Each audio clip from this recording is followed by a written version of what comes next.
Hello and welcome to the next session of Active Self-Paced Trainings. In this training, we are going to focus on the process for selling private lessons, including both personal training as well as private swim. So let's get into it. So Homer has come in and he is ready to get fit. He's ready to put down the donuts and pick up the dumbbells. So we want to get him engaged in some some personal training. So we're going to do an add new activity enrollment like we normally would. And we're going to type in personal training. And we're going to grab one of these personal training 2024 sessions, and we're going to do the one for bowl. So that's going to pull up our private lesson sales screen. Now it's a little different than regular activities. There's a bunch of stuff going on here. We're going to go through these in turn. So first thing is it's going to ask you is how many private lessons or how many personal training sessions does Homer want? It's going to default to the maximum. In this case, it's 40. But if we say Homer wants 8 lessons and then we say submit, when we scroll down here to see the pricing, you're going to see that personal training is going to be 8 bookings at $59 each. Now, with personal training, the concept is buy more, save more. So let's just demonstrate that real quick. If you go back up to the top and you change this from 8 sessions to 11 sessions and then say submit, we'll scroll down here and we'll now see that each of those sessions is now $55 as opposed to $59. So we're buying more and saving more.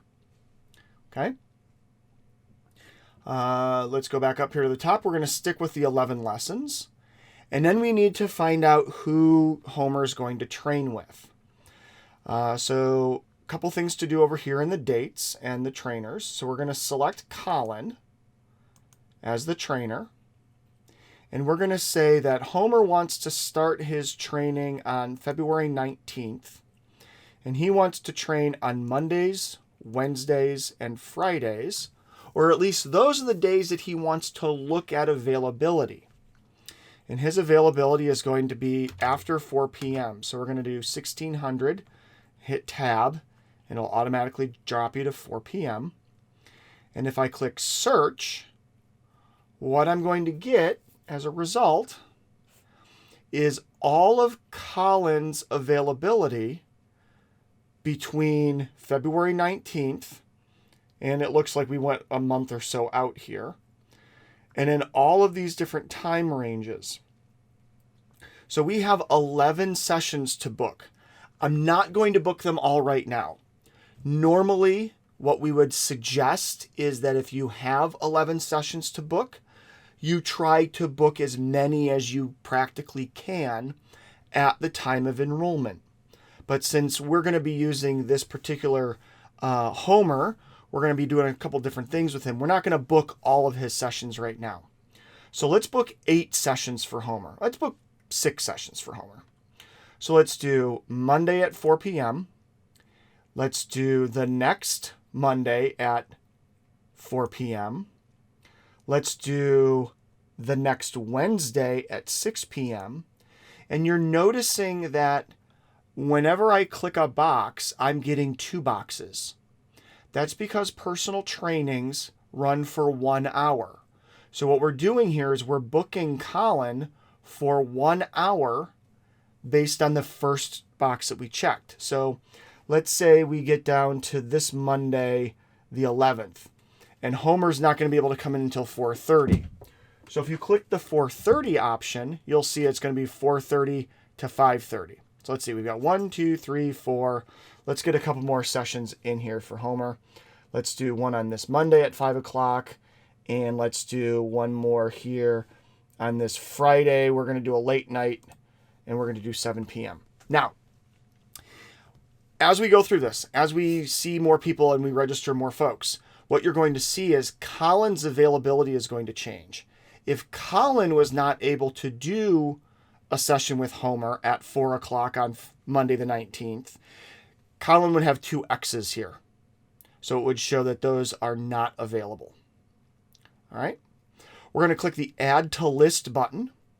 And what that's going to do is it's going to show me that these are the sessions that we have booked for Homer. So we've got 1, 2, 3, 4, 5, 6 out of our 11 sessions.